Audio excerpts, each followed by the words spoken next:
So, good morning, sir. This is my activity SIS, sir. First, ang student module nga code, sir.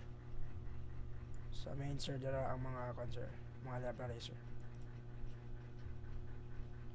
And this is the code, sir. Sa student module, sir.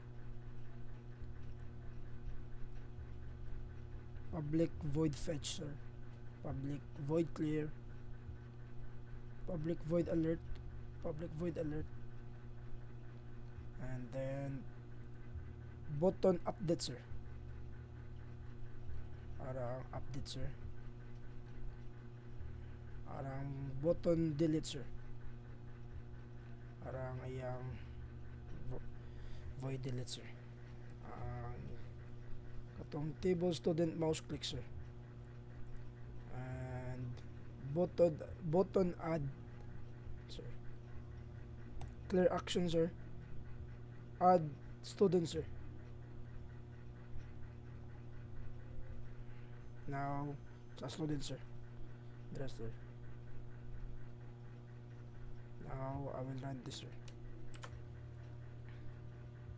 First, mag-delete ta, sir.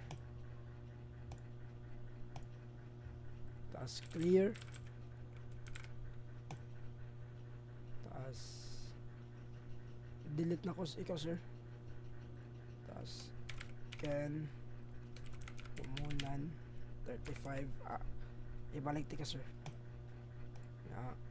Ang update, sir, button. Dala, sir.